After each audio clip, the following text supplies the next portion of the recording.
And welcome. I'm Jackie Gilner, President of the Ireland-Canada Chamber of Commerce, and we're coming to you today from Canada's national capital, Ottawa. We have also got other chambers in Calgary, Toronto, Montreal, and Vancouver. We're joined today by business leaders on both sides of the pond from Ireland and Canada. We have Paddy Cosgrave from the Web Summit. We have Anastasia Valentine, Senior Business and Marketing Executive. We have Alan Will, CEO at Clipfolio, and we have our new Irish ambassador to Canada, Jamaica and the Bahamas, His Excellency Dr. Eamon Mckee. Our moderator today is none less than Erin Kelly. Erin has many achievements and accolades to her name. She is also President and CEO of Advanced Symbolics, a company that uses artificial intelligence for augmented market research and prediction. ASI's patented AI named Polly, or as I like to call him, Miss Polly, is the world's only AI-augmented human behavior and market research.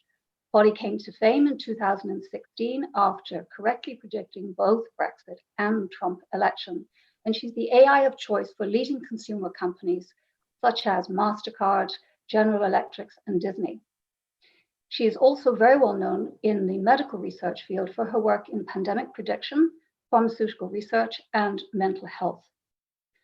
Miss Polly was recently featured on the runway in the award-winning documentary Margin of Error, which profiles the predictive power of AI and has been shown to audiences throughout North America and Western Europe. Erin is frequently called on national and international medias for her insights into AI and its future impacts on society. Erin, it's really great to have you with us today. I'm very pleased that you have offered your time and your insights and your experience to moderate the conversation today. Over to you. Thanks, Jackie, and it's been great. I actually had the honor of meeting Paddy Cosgrave yesterday. We pre-recorded the item, which we're going to play back for people in a few minutes. Those of you who've been to the Collision Conference in Toronto, originally started in Ireland and brought over to Toronto last year. I went to that conference. It's amazing. And Paddy has done an incredible job taking his conferences, and that were terrific networking events, some of the biggest conferences in the world, and bringing them online. And for those of you who have been challenged taking your conferences online, I really encourage you to take in the Web Summit coming in December. But I'm going to give an intro to Paddy, a little bit of background on him, and then we're going to go straight to the interview that I did yesterday with him. Connor will play that for us. So Paddy Cosgrave is the co-founder and CEO of Web Summit, now the world's largest technology conference, according to the Financial Times. Cosgrave has been coined a master connector by Wired, and in just 10 years, he's gathered hundreds of thousands of founders, CEOs, political leaders, and cultural figureheads across Web Summit in Lisbon, the Collision Conference in Toronto, and Rise in Asia. Cosgrave has navigated through the global pandemic by moving his events online, building Web Summit's proprietary conference software, enabling people from all over the world to connect with each other in a meaningful way. Collision from Home hosted 32,000 people from 140 countries online, and Web Summit will host 100,000 people in December. So Connor, can you play that interview now, please?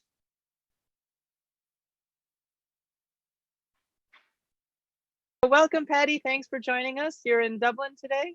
I am, yeah. It's a little bit overcast, but then it's usually quite overcast in Dublin this time of year. I've been there many times, I know. But it's overcast even in January. You have like spring weather all year round, which is nice. Yeah. Anyway, so I've been to your Collision Conference. I think a lot of people in Canada and Toronto, or certainly in the tech industry, have been to your conferences. And what I found amazing about it is just the incredible marketing of your conferences. Everybody's heard about it. It was the place, the conference to attend in 2019, certainly. What is the secret to your marketing success, or what has been? Yeah, well, I don't think, at the end of the day, when you're marketing anything, if it's not a good product in the world of the internet, people find out quite quickly. So Apple does incredible marketing for their products, but that's reinforced by a product that actually kind of does what it says on the tin. We focus very much on networking. So sure, we have great speakers. We were very honored and privileged to have the Prime Minister of Canada, Justin Trudeau, and Mayor Tory, and many others speak. But for the most part, I do think at all large gatherings, conferences, trade shows, people are there to meet each other, to meet colleagues, friends, potential customers.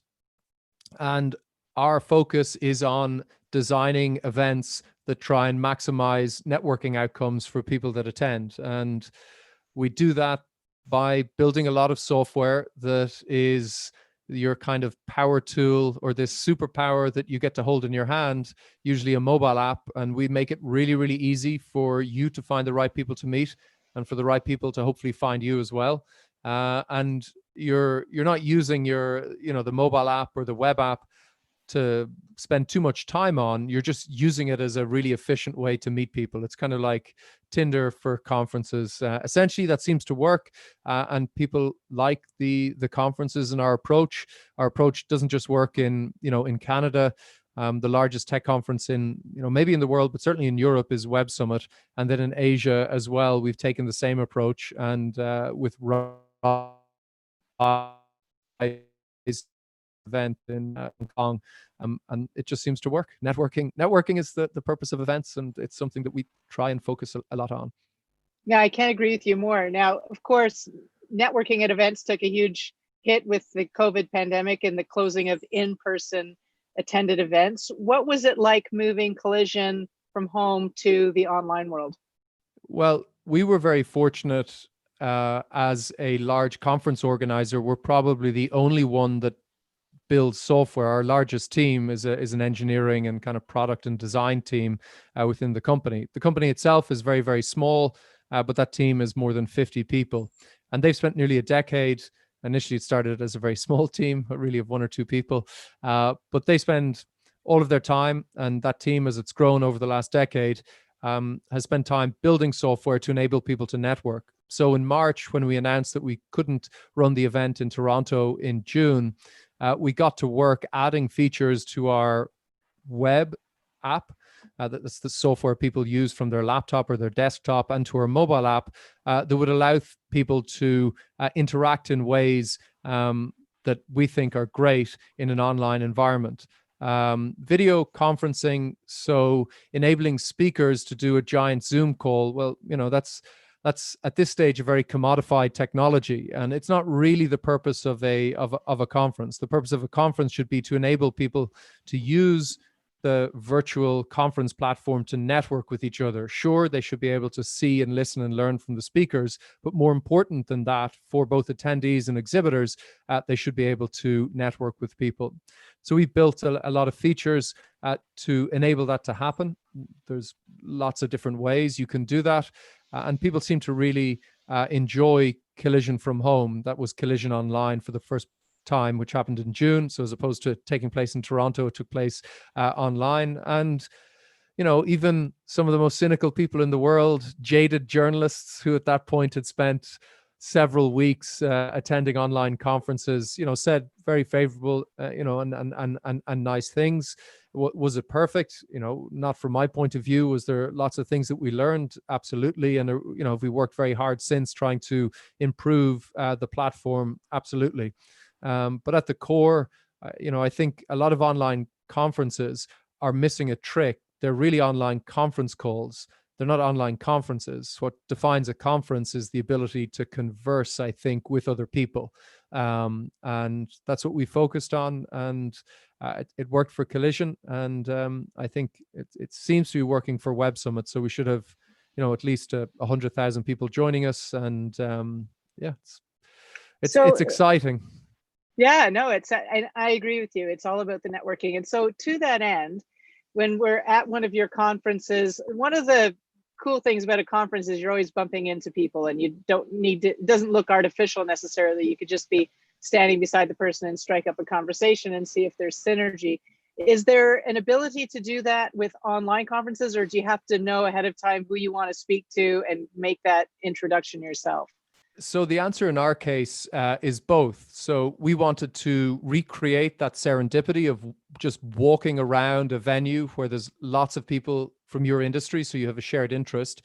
and also enable people to pre-schedule one-to-one, say, meetings over video. So we have a feature called Mingle, and you can just click on it, and then it tells you in 15 seconds, we're going to connect you face-to-face with somebody we think you should meet. And you can sit there for as long, you could sit there for 24 hours, and every 3 minutes we'll present you with a new person. And some people did more than 1,000 of those interactions, which is, probably 10x what you could possibly do at a conference in the real world over 3 days. So it was very efficient in that regard. And then other people, they scheduled, they really had a good sense for the exact types of customers or people that they wanted to meet. And our search features make it quite easy to find those people. And they, scheduled lots of back-to-back video calls over our platform. They don't need to jump off and find some other common platform. You don't need to leave our web app. You can do everything within our software. So the answer to your question is just both. We enable serendipity.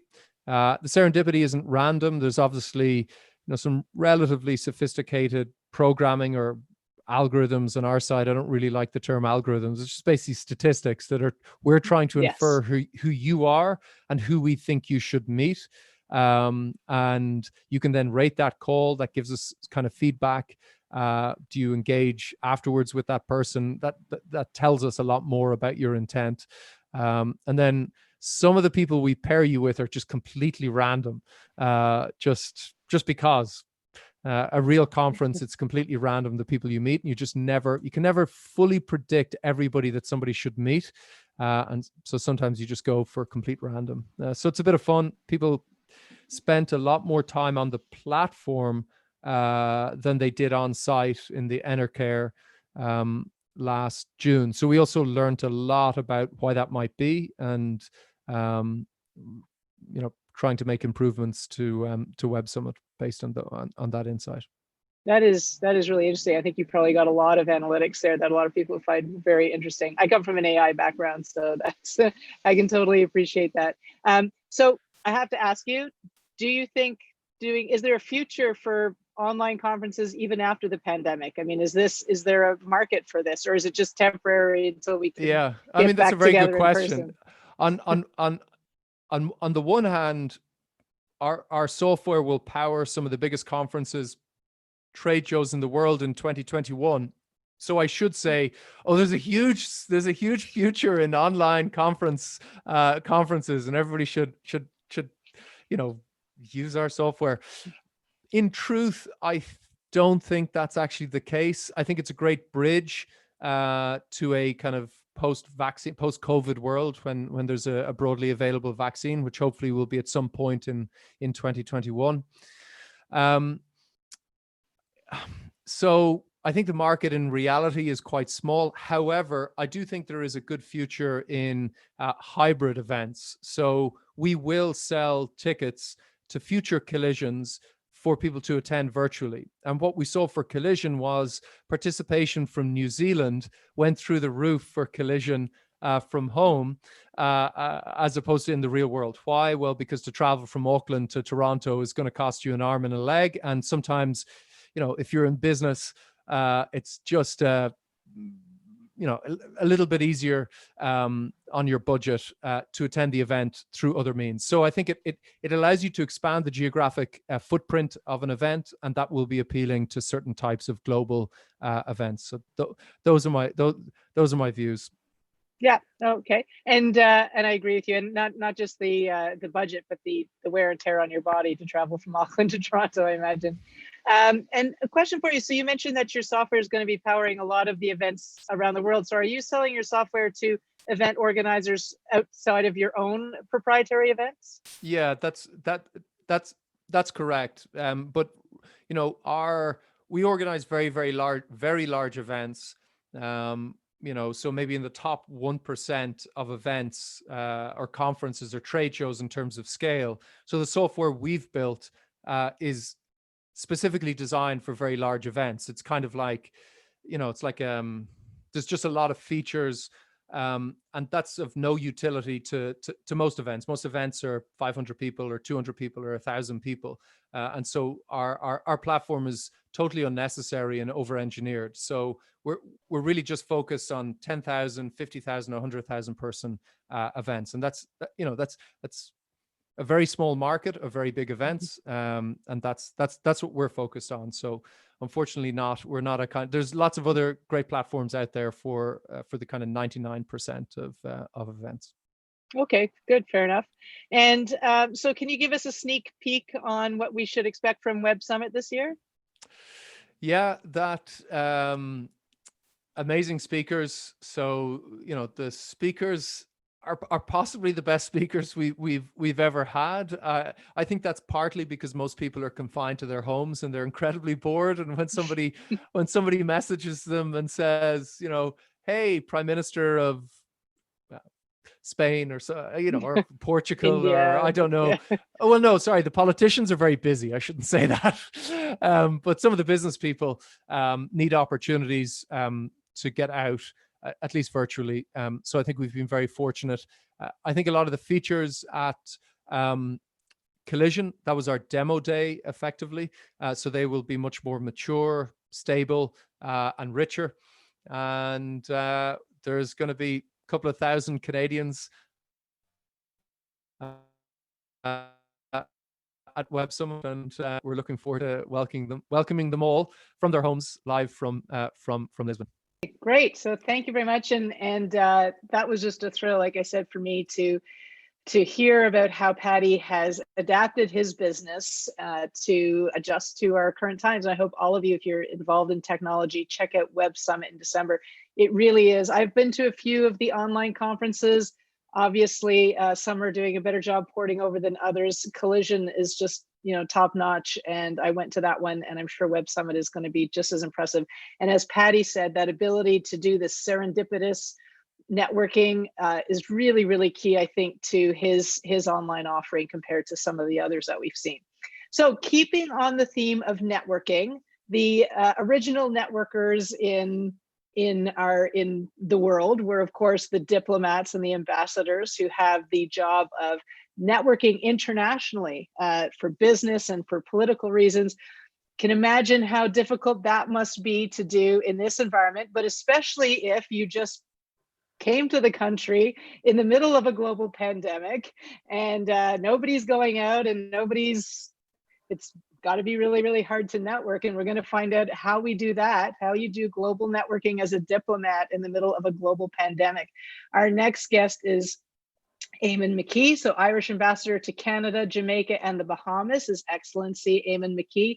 He presented his credentials virtually to the Governor General, Her Excellency, the Right Honorable Julie Payette, on the 13th of October of this year. So I think a week or two ago. Ambassador Mckee was educated at St. Paul's College, Raheny, and University College Dublin, earning a PhD in modern Irish history from the National University of Ireland.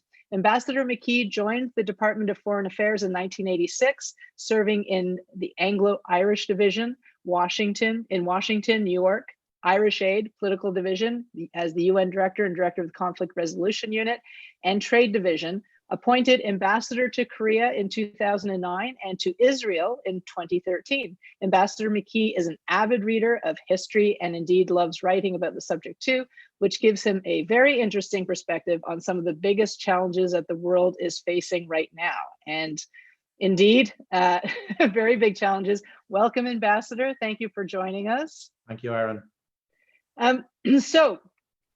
This is your third ambassadorial role since you had your roles in Korea and Israel. What has it been like since you arrived last month, and what are some of the challenges you can tell us about being a diplomat in the midst of a global pandemic? Yeah, thanks, Aaron. I mean, you kind of know you're on a different posting when you get on a plane and it's got 200 seats and you're about 40 people on the plane.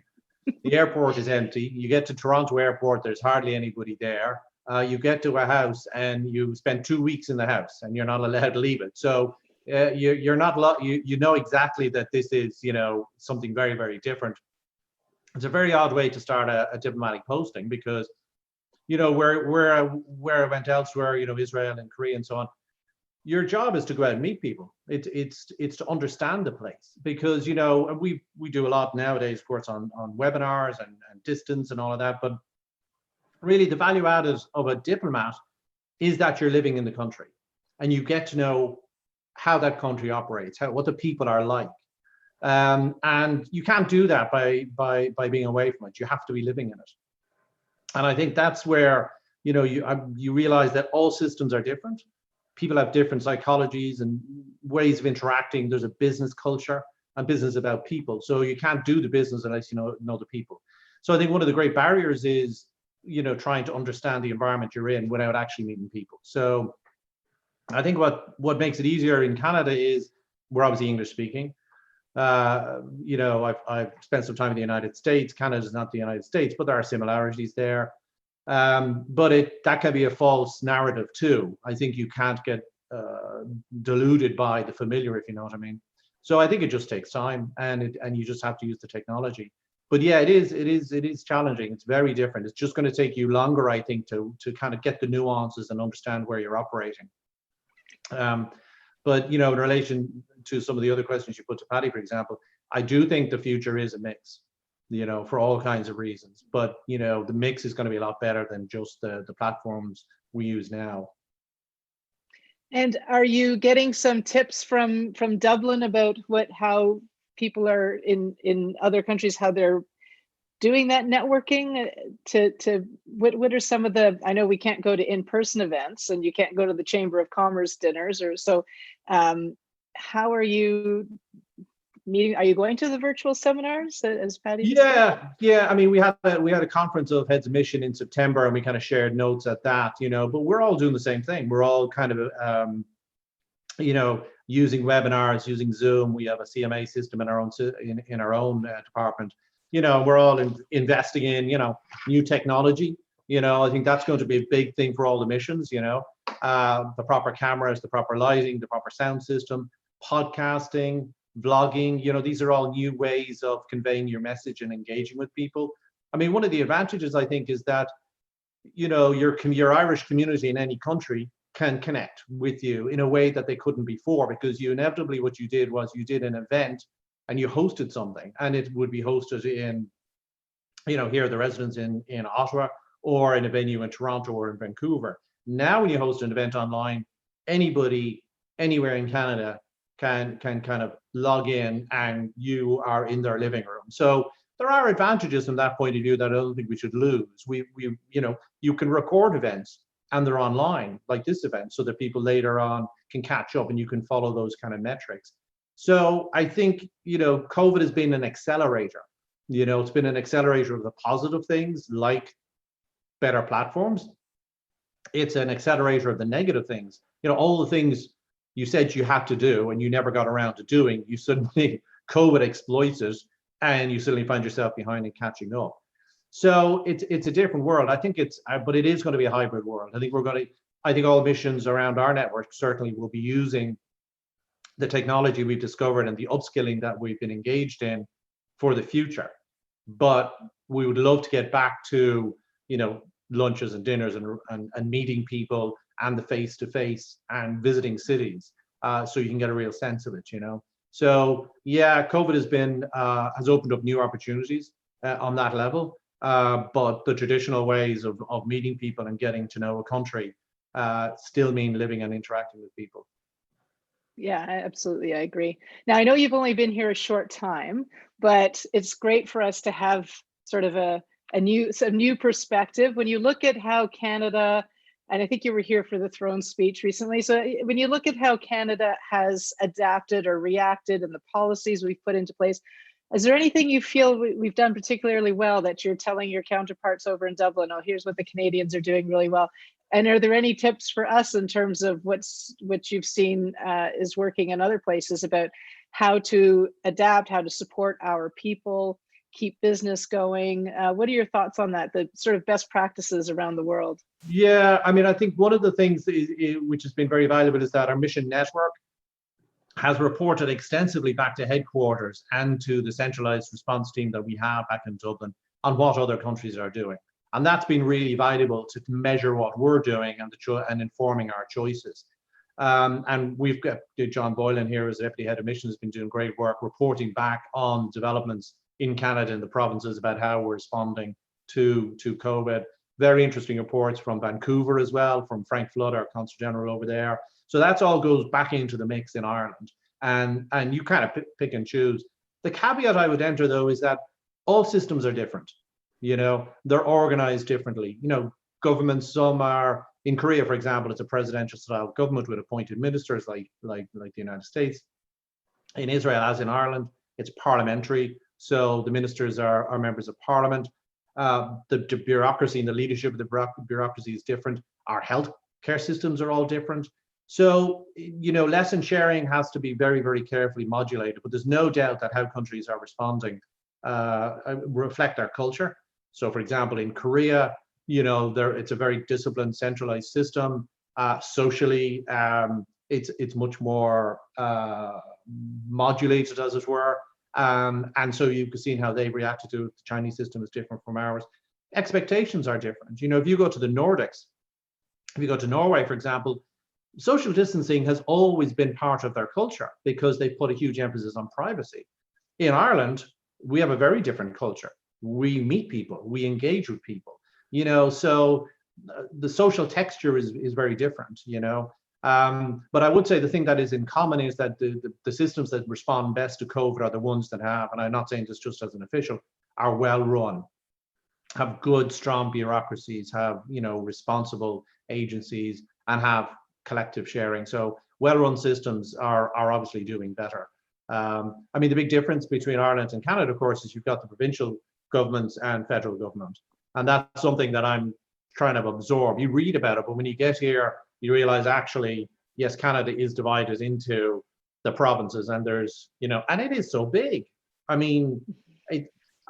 think Ireland fits onto Vancouver Island. It's just the scale of Canada is something you have to absorb. And any country that is as big as this has to wrestle with the federal and the local. Yeah, absolutely, and we've seen that, and also in the local, as you said, boards of health as well that implement different policies, and that's what Canadians have been saying. Sometimes it's confusing, right? The Prime Minister will say one thing, the Premier say another, and then your local board of health will say no Halloween this year, where other neighborhoods are having that. So yeah, it's definitely. Yeah. That's definitely a challenge for us. Now, looking to the post-COVID world, as I think we're all very anxious to get to, whether via vaccine or better treatments or what have you. What role do diplomats play, or what role can our relationship with Ireland, how can that help us? How does the embassy help us to increase trade between our countries, hopefully get our economies kickstarted again? Are there particular industries where you see we have a lot of synergy, and I know you're early days in it, but traditionally, I suppose, how can we get more engaged as business people? Yeah, let me take that kind of in reverse order. I think there are synergies there. if you look what Ireland is strong at the moment, our pharma chemical exports have gone up 6% when our overall exports have gone down 10%. So pharma, med tech, life sciences, research and development, digital platform, digital services, clean tech, education online. These are all the growth sectors, and Ireland's very strong in all of those. You can see that as well, for example, in Toronto, where I think 76% of jobs are in services. Toronto has, it's a tech hub. I think it's the third largest tech hub in North America, the fourth largest city. It's very strong on financial services, so is Ireland. So if you look at those complementary sectors, there's huge scope between Canada and Ireland to find those kind of connections, because this is what the future is. It is about life sciences. It is about med tech. It is about also, I think, ensuring that your global supply chains are resilient, and your global supply chains are made resilient by having more rather than less of them. So the more Ireland and Canada cooperate and find ways to bolster both of our global supply chains, the more resilient we'll be in the future. Obviously, a lot of people talk about CETA, and I think CETA has been really important, the free trade agreement between Canada and the European Union. It hasn't been ratified yet by most countries, but there is a kind of a pre-ratification stage where most of the barriers have been eliminated. on goods, for example, and a decline on the tariffs on services. See it as a huge opportunity.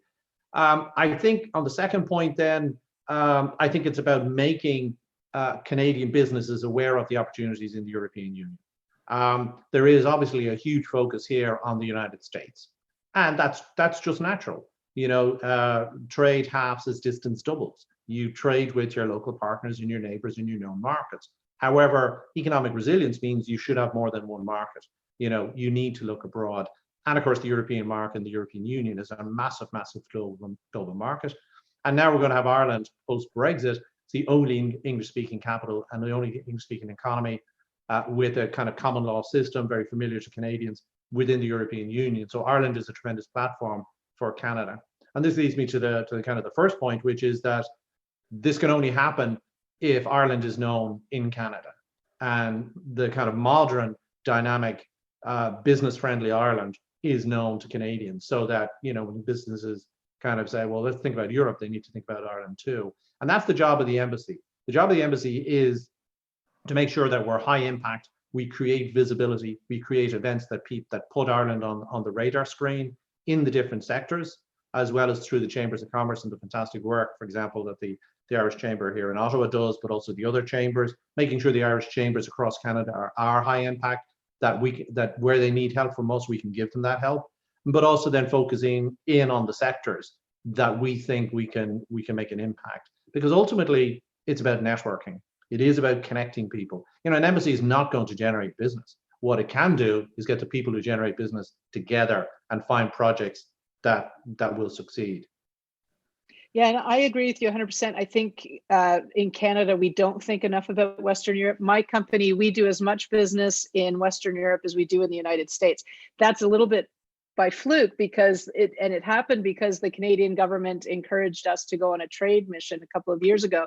Yeah. And I was surprised at how receptive people in Western Europe were to new technologies and AI, and actually they picked it up faster, if I could say, than Americans do, because Americans have so much of it themselves on their own. They're not that interested in non-American companies, I found.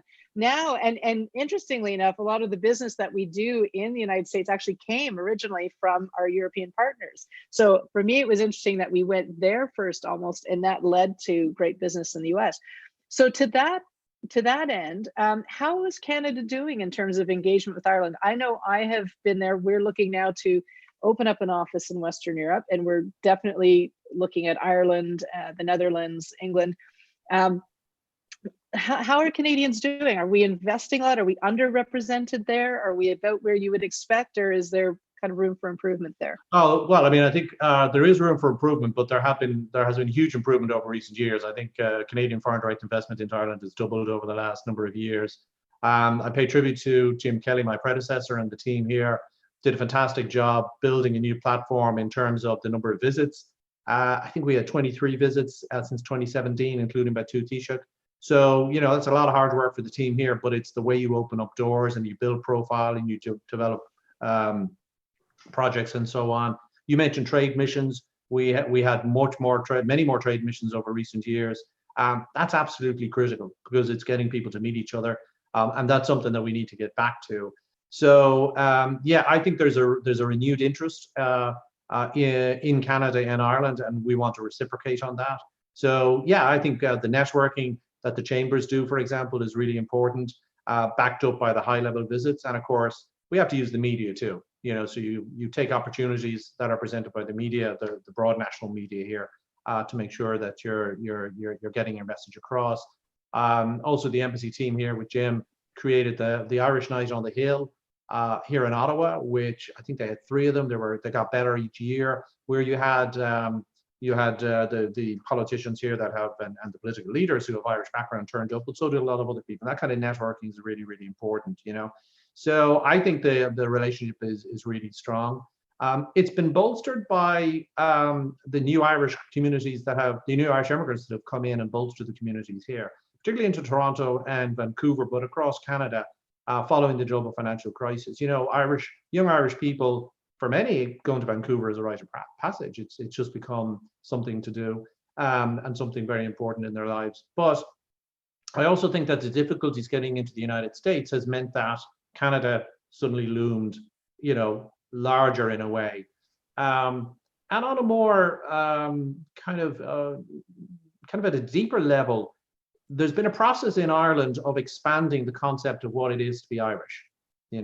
It's away from a narrow nationalist Catholic point of view, and we're now embracing and have been embracing over the years because of the peace process, the varieties of Irishness that included British dimensions. For example, the guys who joined the Dublin Fusiliers or the Connacht Rangers, accepting unionism for what it is, but accepting it as part of the tradition of Ireland. And since the visit of the British Queen in 2011, there was a real rapprochement between Ireland and Britain. And I think that's had a knock-on effect that Canada is a less complicated partner for us now, because Canada always had the connection with the Crown, very strong British tradition, Britain being one of the founding nations. I think that, the developments in the peace process, a move away from that narrow thinking, has meant that Canada is a much easier proposition. We're much more comfortable in this space. And in some ways, I think Canada offers a lesson for a bilateral relationship with Britain as well, because now that Britain is out of the European Union, instead of having that relationship with Britain through Brussels, which we did, and believe me, we'll miss them in Brussels, we now have to forge a bilateral relationship with Britain. So for all of those reasons, I think it's a really exciting period in Irish-Canadian relations. I agree with you. And so I think I heard you say at the beginning, Ambassador Mckee, that you're connecting with people now through blogs and social media and everything. So we'll find you on Twitter, I hope, and we'll be able to call. Please follow the ambassador and staying to the end for some questions, Ambassador. Yeah, great. We have, of course, a Twitter account for myself, for the embassy. I do a bit of blogging as well, and and we're on YouTube as well. The team have when we record webinars and events, we've some very interesting stuff coming up on Halloween, which, as everybody knows, is started in Ireland, an Irish festival. We're colonizing that as a platform to make people more aware of Ireland. So Halloween is an opportunity for us. And there's good things coming on stream. Oh, fantastic. Well, when we're all like locked up in our houses because we can't go trick-or-treating, we can connect with the Irish Embassy and get a history lesson. We have a great online. Yeah, absolutely. Great online event coming up. Oh, I'm going to check that out for sure, because my kids are kind of bummed this year. So yeah, that's fantastic. Okay, if you can stick with us, Ambassador, we'll probably have some Darren. questions at the end, and I'm going to thank you very much. That was fantastic. Our next guest this afternoon is Anastasia Valentine. Anastasia is an award-winning senior business, product, and marketing executive who's worked with entrepreneurs, startups, and Fortune 500 companies for over 20 years to problem solve on countless fronts. Anastasia provides strategic guidance and actionable strategies to build and grow businesses. Anastasia is a mentor, an advisor, an author, speaker, social media maven, strategist, and positive instigator. Anastasia also currently serves as board chair for Hervolution. Hervolution encourages girls and young women to pursue STEM-based careers and promotes stakeholders' involvement in the support of STEM education in Canada, which is one of my favorite causes. Good afternoon, Anastasia. Hi, thank you for having me. It's great to meet you in not real life. That's the way we meet everybody these days, right? So how, Anastasia, again, we're on the theme of networking and how we connect with people in these crazy times. So how have events and conferences changed in your world? And what changes do you expect for these? Do you think any of these changes will be permanent? So what are you seeing? Sure. I mean, I totally agree that there's going to be a mix moving forward, because I think what we're discovering, even though we've been asked to social distance, we've really been tasked to physically distance. So exploring that, taking that extra mile to explore how can we connect with people, and maybe even breaking down some barriers that we may have had from geography or time zones or technology. So I'm finding that I'm connecting more often with people, which is a lovely thing through technology. And even in this case, hoping to meet people who are online today in real life at some point, but having this ability to make those connections and continue to foster the relationships, because I think that's one opportunity as business leaders that we can take right now, is to let's go back, look at our network, reach out, make sure we know where everybody still is, what everybody's still doing, how can we help? And I think that's the thing that we can do to get everybody through this is, as business people, how can we help lift up other business people and do that through technology, and then carry that over when the vaccine comes so that we can also do some business together. Yeah, no, I think that is great advice. How do we help? How do we help each other? Because I think everybody's struggling in different ways, and we've definitely seen that this pandemic has challenged some companies more than others. Some of it has actually have seen their revenues go up. And so how do we help each other? How do we connect? And that's what you're going to remember probably through all of this. So what for you has been, if you had to pick has there been any blessing in disguise through this pandemic from a personal perspective? I think from a personal perspective, really reevaluating what matters, and while you're making sure also your people, how are they doing? How do we make sure that they're able to cope and still perform? It all comes down, I think, back down to relationships. How do we stay connected? And stay connected with our families, with our loved ones, with our network, with the people who look to us as leaders to support them and guide them. It's really important to find ways to do that. And during this process, we've had no choice. We can't just go over to someone's desk. We haven't have the ability to have that open door policy, maybe digitally. So being more proactive, I think, has been really helpful for me to reach out and say, hey, how's it going? Are you okay? Give me some ideas of some great things that happened this week. Did you have any aha moments? Or, are you struggling? Is there any way that I can help? Or do you need assistance? Do you need some time? Do you need some time off? Because I think with everybody online, everybody's on all the time. And giving them a little bit of space to do their genius work and to regroup or reconnect with the people and things that matter to them most is also, I think, something that has come to the forefront for a lot of business leaders and people who have teams, and certainly even for our families as well. Yeah, and I think looking now to the more business perspective, I think a lot of us, as you got a lot of our business and met people through networking at events and conferences. How has marketing changed? Are there new strategies that you've seen that work really well when people don't have that ability to meet in person? What are they doing to market themselves? Yeah, I think, well, one of the challenges we've had as marketers is that we, our secret sauce is having this database of amazing contacts and having connections to people in different organizations. With layoffs and job losses, that's kind of gone away. So in some ways, we've become disconnected from organizations that we've wanted to do business with, and things have really changed on that front. So as marketers, we have to add more value. We have to stay in touch with people. We have to reconnect with people in organizations where they've had changes. And I think it's up to us to have some empathy to understand, how have those organizations changed? How can we help? How can our products help? Our services help them through this transition? That's not to say that businesses stopped, because, deals are still happening. Money is still flowing and projects are still occurring. So I think I'm optimistic to see that go on the upswing again. I think people are getting a little bit more comfortable with working from home or connecting through digital means. But I think as marketers, we have to, again, take that extra step and make a super effort to connect with the right people, the people that we want to connect with, and not just, hey, let's connect. Oh, here, you need our product. That's just like not going to work for anybody. Nobody loves that. But provide value at every single action. So as opposed to saying, hey, here's our product. Hey, how can we help? Or I saw this article, or congratulations on this win or this funding announcement. Make it relevant to the people that you're doing business with, because, at this point, we need to come together. And I think, that's what people are going to remember. They're not going to remember, the super pitch or the copy and pasted email. They're going to remember the people that stood out. Yeah, and I think,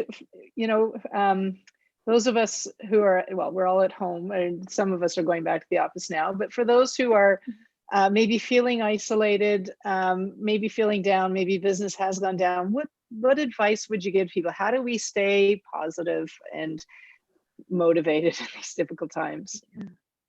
These are super difficult, but I think that what people can do is look at what we do have, look at the positives, get outside and look at an opportunity for professional or personal growth.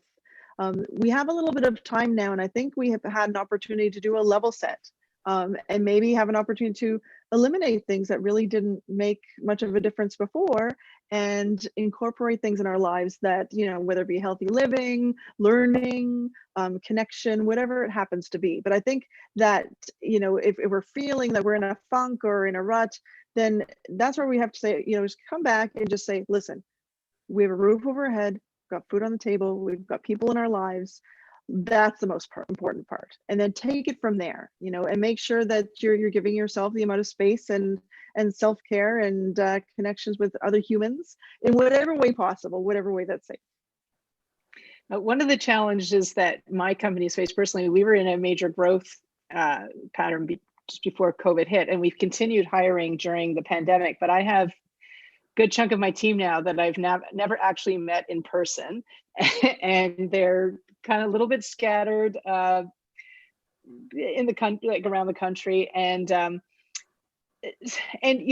because they've never met the team, like at least some of the people who were working with us before and had come into the office, they knew each other. We're definitely seeing it's a little bit challenging onboarding new people and them not having that connection, ever having had that connection with the team. Are there any tips and tricks or best practices that you've seen in that space, onboarding in a pandemic? Sure. Absolutely. I mean, the water cooler is still in the office and the lunchroom's there, and we don't get to have those little micro moments that we used to have. So I would say that, not to fake it and not to force it, but provide an opportunity to people to connect and maybe even have a little fun, especially if you're growing and you had a close-knit group that suddenly doesn't know everybody. So, let's come up with the most interesting factoid and who does that belong to, and maybe have a contest. Have a morning coffee opt-in if you want to get on Slack or get on Zoom or Teams or whatever it happens to be the technology you're using. Have an optional, in the morning, let's get on and let's just have a chat. We did some really silly things too. We did some sing-alongs. We've done some, crazy hat day, and let's show us your mug day. And I know those sound kind of like airy-fairy little things, but it's kind of those little moments that people remember, and that's how they get to know people. So if we're bringing together, company culture and camaraderie, I think connecting them in a way that's not forcing them, but inviting them to connect with their peers. Yeah, that's a great idea. No, I love some of those suggestions. I have to do some of those. We used to play board games at the office, and we thought of doing that on Zoom, but then everybody's like, oh God, I can't play a board game on Zoom after 6 hours of conference calls. So those are nice little fun things. And even, here's something about my home. Here's my kid, like things that that we might not know about each other. Well, thank you so much, Anastasia. That's fantastic. We're going to have some Q&A at the end. And so thank you for sharing your tips and tricks and thoughts with us. I'm going to introduce our fourth, I suppose, we consider Patty, speaker of the day, and then we'll have our Q&A after that. So our final speaker of the day is Alan Will. Alan is the co-founder and CEO of Ottawa-based Clipfolio, a company I'm sure you've all heard of. It's a widely adopted online platform for building powerful and real-time business dashboards. As one of the early adopters of cloud computing and the SaaS business model, Alan has taken Clipfolio through nearly a decade of incredible growth since reinventing itself as a subscription-based platform in 2011, doubling its customer base every year and becoming one of Ottawa's fastest growing companies with 11,000 customers. Alan previously co-founded Espial, and I have a friend who worked at Espial, an internet device software firm that was publicly traded on the Toronto Stock Exchange. A frequent blogger, speaker, and advisor on leadership and technology startups, Alan is a resolute optimist. This is a very, very good thing to be in this day and age, Alan. A designer by training, a frequent cyclist, and a passionate advocate for Ottawa's tech community. Good afternoon, Alan. Hi, so happy to be here. What a wonderful intro. Yeah, well, it's pretty impressive. So, great to meet you virtually. Hopefully someday I'll meet you in person. It's fantastic. 100%, 100%, and great to see everybody else as well. Some wonderful advice and optimism for the future. So it's always great to hear.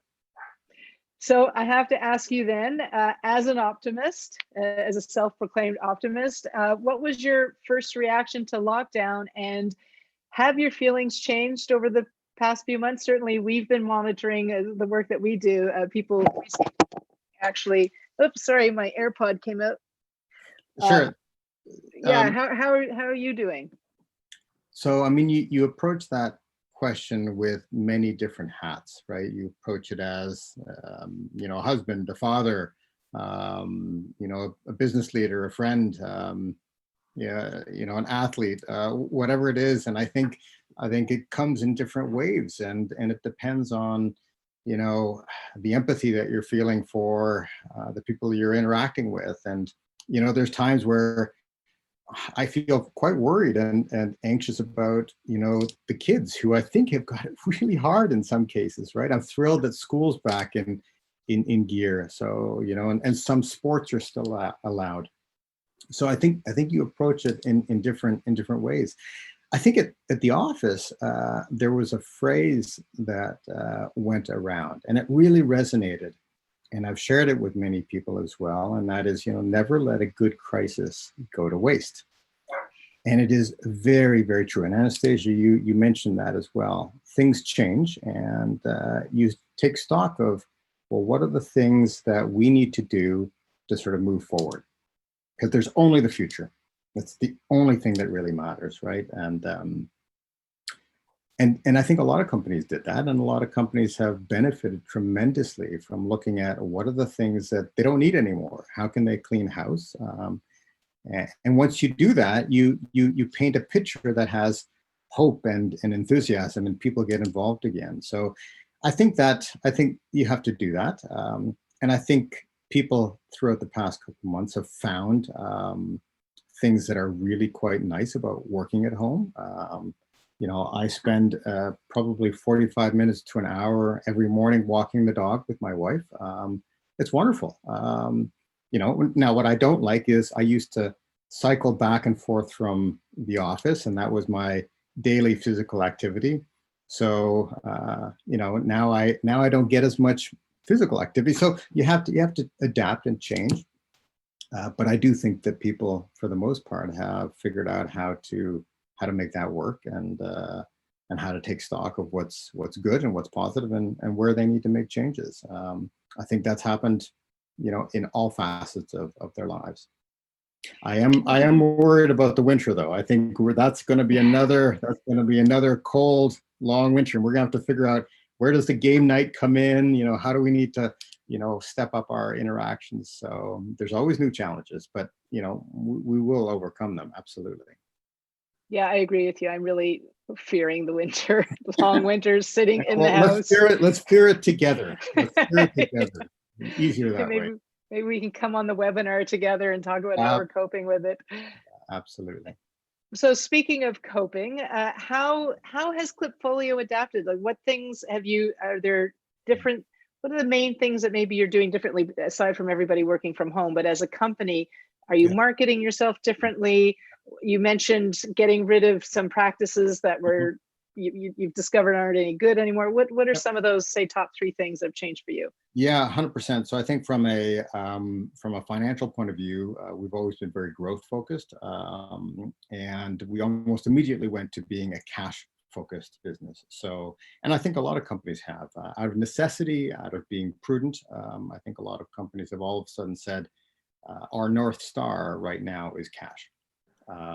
So we have very much focused in on that. We have looked for efficiencies. We've looked for ways that we can retain customers that we knew might churn. And we've looked for stabilizing other parts of the business. So all of a sudden, cash was how we were thinking about the business, and how we were rewarding behavior as well. The other thing very related to that, I think everybody, when there's change, there's focus that sort of helps stabilize and helps give some clarity. And it wasn't my idea, but it was one of my colleagues' idea. And they said, let's implement what they called a red mission and a blue mission. And red mission was all about scarcity and stability and revenue retention.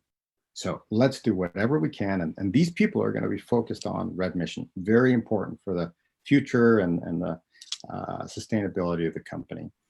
And then we're going to take these group of people and we're going to give them abundance. We're going to give them creativity. And the blue mission is all about growth, future growth. And so by segmenting the company into those two very key missions, it gave everybody a purpose. And it sort of solidified, what are we doing here, even though the future is uncertain? We've got this group that is very important on retaining, this group that is focused on growing. And it really did sort of calm everybody's nerves, saying that, you know what, we're going to focus on cash, we're going to focus on stability. At the same time, we're going to give this group space to sort of move forward and look for what the growth is. Now, as you said, we have multiple thousands of customers, so we do have the luxury of seeing things in aggregate. And I can tell you, there was a lot of companies that hit the panic button, and they churned right away. There was a next wave of companies that didn't officially churn, but all of a sudden they weren't paying us anymore. So we had sort of a increased AR burden. But that really was quite quick. That happened in March and April. We saw that sort of panic. The whole world contracted. And then the summer started seeing, that upwards optimism again.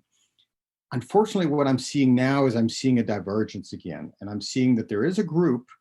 We're seeing that there are groups of companies that are investing and growing and have really figured it out. And in some cases, actually growing at 2-3 times what they were growing before. But there was an equal number again. Just as of September, there's an equal number again where we need to help them figure out how they're going to survive. So whereas in March and April, everything suppressed, we're now seeing this divergent group here. And I think for our customers, we tried to do many things and they were quite successful. We, gave them 3 months of payment grace. If they couldn't handle that as sort of a second wave, listen, let's just pause your account and let us know when you're ready to come back on. And looking back at that, those programs were not only financially good for us because we probably would have lost the customer because they've now come back, but there was also just a tremendous amount of goodwill. And I think it went throughout the entire cycle. We, of course, looked at our vendors. We helped our customers. They probably did exactly the same thing. So I think the whole world went through a period of how can we pull together and how can we help? And I think that's super important. Oh yeah, that's and it's great to hear you saying some of the things that we ourselves experienced and to know that it was a common experience. It wasn't. We were not the only ones doing this. It wasn't our brilliant idea. Everybody had this idea at the same time. And everybody kind of saw that, I think, March, April freeze, a lull in the summer. And now it's interesting that we might be seeing this divergence again. And so let me ask you, because you're in the business of, as you said, helping customers forecast what's coming. Now, do you find that it's harder to do that now in this era, or what kind of have you adapted to that, or what makes it challenging for people to forecast what January looks like? Well, I think there's that's really at the crux of what we do and helping people understand the intelligence within their business. I think there's probably two aspects, right? One aspect, of course, is, and we saw this back in 2008 as well during the economic, call it recession. The business intelligence space, and Aaron, you probably saw this as well, typically is relatively insulated. Whenever times are tough, and Anastasia, you've probably seen this as well with your Cognos background, whenever times are tough, people tend to get closer to their numbers. So that's good for us, for the analytics space. So we've certainly found there's a renewed interest in watching every single efficiency, every dollar. Now, the flip side is, can we help companies predict what's happening in the future? And I think that has as much to do with perhaps the tool, but it probably has much more to do with, how well is the business run. And I think Ambassador McKee, you said it, that the countries that are faring well are also the ones that are most well run. Same thing happens for business. The companies that have a good sense of their business, if they're watching their numbers, if they have the processes and the culture, they're the ones that are also going to have a better idea of, what is the dynamic in the future going to tell them about the months ahead. So ours is an important tool, but it really is a tool. I think the real prediction and the success of the company is, it comes from, deeper things. I'd like to say that we can solve all their problems, but we can help, but that's about it. And what would you say has been the most important thing, or two most important things to help that were key to your success during the lockdown? I think reacting quickly, and positively. We have a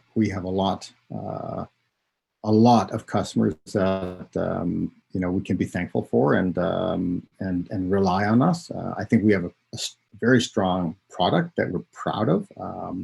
And I think reacting quickly and setting up those two missions where, okay, let's retain and stabilize and feel good about the work that we're doing there, and then let's continue on executing towards the mission. The mission is important no matter what. And I think if you lose sight of the mission in a turbulent sea, all things can sort of go sideways. So I think making sure that you continue to have that mission. We are here to help people succeed with data. Our mission is important no matter what the economic or the global climate is looking like. So I think strengthening that, really pulling together with the team and making sure that everybody has a purpose, was things that we did almost immediately, and everybody helped. Awesome. Connor, do we have questions from the audience that you'd like to bring forward now? Because I know we're coming toward the end of our time. That's right. So if everyone in attendance, if you see on the very bottom bar, there's a Q&A button. Feel free to submit your questions. I know we've run a little bit over time, but I think we have time for one or two if everybody is okay with that. We had one come in during Ambassador McKee's segment, and this was specifically pardon me, I'll pull that back up. Was there anything you took for granted before the lockdown? And could you speak to that maybe from a personal perspective? Oh, took for granted. Yeah, I suppose the workplace and the sociability of the workplace. You go into work, and I actually started walking and cycling into work, so that was fantastic. But you go into work and you see familiar faces and people, and you have your meetings and discussions. You have a bit of a laugh. I think Anastasia was talking about that too. You'd spend more time with your workmates during the week than you would with your family, and it's an incredibly important environment. So I'd always keep my office door open and wander around to talk to people, and that whole sociability, that picking up, it's not information. There's a sense and an atmosphere that you just pick up. You don't know where you pick it from, but you get a mood, you get an atmosphere, you get a feeling for things. You operate more effectively because you are surrounded by people. I don't know how you pick up this information, but you do. And you pick it up at work. You pick it up walking down Grafton Street to go get a sandwich. You pick it up just seeing people in the street, how they're interacting. There's a whole milieu of information that we as human beings pick up that is nonverbal, and that's all gone. You just don't. So it's very hard to pick up a mood. So I think I certainly just really aware of that, and the absence of that. So you try to have, it's like what they've said about the psychology of being in a Zoom.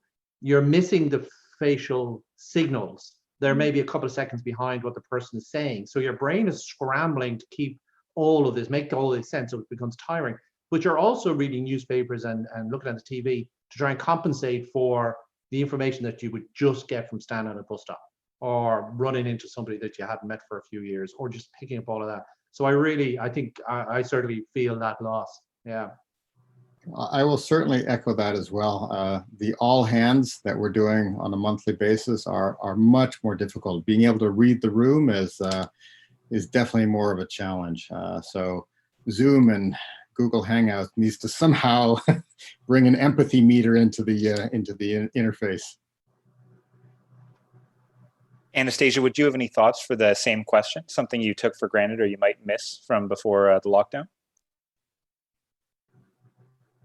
Anastasia, you're muted. One of the joys of Zoom, that's what happens at least, twice a week or 3 times a week.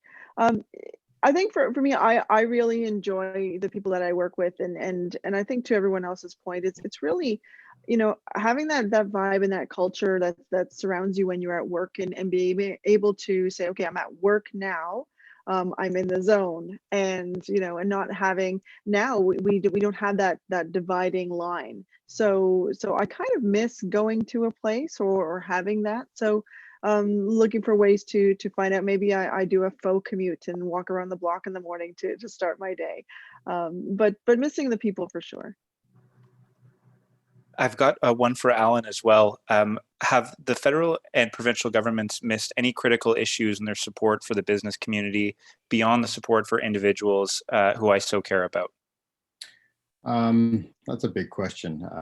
Certainly, I was incredibly impressed at how quickly the governments, both provincial and federal, acted. There was a lot of programs, and I think whenever there's a lot of programs, it's difficult to understand, where do we fit in, and how does this apply? What has to be paid back? What has interest, et cetera, et cetera. I'd say in general, I think they acted with a tremendous amount of trust and speed. So I was quite, impressed. You're never going to satisfy everybody, but I do know from talking to a number of other colleagues and CEOs that quite a number of folks have benefited from those programs. They've been able to either hire back or hire additional folks. I would say I'm less in touch with some of the service industries or the hospitality industries, which I think are probably much more heavily hit than the tech companies. So I can't speak to that, but certainly we benefited from one of the programs as well, and very favorable terms, very easy to administer. So quite positive on that. I've got a number of questions coming in here too, so I apologize to all those who I won't be able to answer, but I'll direct this final one to Anastasia. Have you seen an increase in the importance of systems? Do you think we will continue to see the drive towards systems over people, i.e. automation, web conferences, et cetera? Yeah, I would never say systems over people at any point. I think systems are really important to have a measurable process so that you can focus your human efforts on the things that matter. But I wouldn't say systems over people. I think it's an opportunity for us to Alan's point, to find efficiencies, to look at our process. What do we need to get rid of? Where should we double down on? And I think right now that means having those systems in place that can give you the clues and the data, serve up exactly what's happening from a data-driven perspective, to allow your team to make those human connections. Human connections right now are going to be your most valuable asset in relationship building and business building. So I think that if you look at systems, they're just tools. They're just things that help you do your best work and help you, do the things that would be kind of mundane if you were doing it manually. So I look at systems as a must-have. But it's the people that run them that really are what attracts people to the brand, to the products, and to talent to the company. So always putting people first. I'll have to apologize to the 5 or 6 questions in the queue right now, and I'll make sure to share the socials of all of our panelists today if anyone would like to interact with anyone here. Jackie, I'll hand it over to you for the closing remarks. Yes, indeed. Erin, thank you very much. As always, it's an absolute pleasure to work with you, and we'll be banging on your door again very, very soon. Ambassador, thank you very much indeed, Alan, Anastasia, and indeed Paddy. And I think what resonates very, very firmly throughout this conversation is while technology has been adapted by a much greater community, and we now have the ability to penetrate deeper into each other's homes, businesses, get more information on services and products that are being offered at a significantly reduced cost to the businesses. So Alan, to your point as well, cash is king, and that does help us in these difficult times. That said, the one question that comes to mind is, how do we help? And I would like all our participants and guests to take that with them today. How do we help? My company, VenueTown, for example, is a marketplace providing software to the hospitality industry, which, as you know, has been devastated. And there are so many highly talented and skilled people in the hospitality sector that are having to revamp and find other ways and other areas to enter into industry. And they bring with them phenomenal organizational skills. So as we look into our own communities and groups, let us all take away with us the main question and ask ourselves every day, how can we help? We are fortunate. Let us not forget to help others. Thank you all very much indeed. A very quick shout out to our sponsors over the years. The Embassy of Ireland, Department of Foreign Affairs, Irving Oil, Satanta Solutions, Brent Colony. We've got so many people that have helped us. We've had Cartier Suites, CIBC Bank, TD, and so many more that I just don't have time to name. And indeed, our team here at ICOT. Connor, thank you very much indeed. Connor's our new minted event manager, and obviously he's not going to be let go for a century or two to come. Most definitely, Stephanie Davey, Director of Communications, Patrick Murphy, our Secretary to the Board, and our Senior Advisor, Gabriel McCaffrey. Ladies and gentlemen, thank you all very much indeed. We look forward to welcoming you for our next session, which will be focused on Canadian businesses, their opportunities for growth in Ireland and beyond. We will be engaging with Canadian Embassy, the ICBA, hopefully IDA, and many more. Slán agus gur maithagad. Be well, be safe.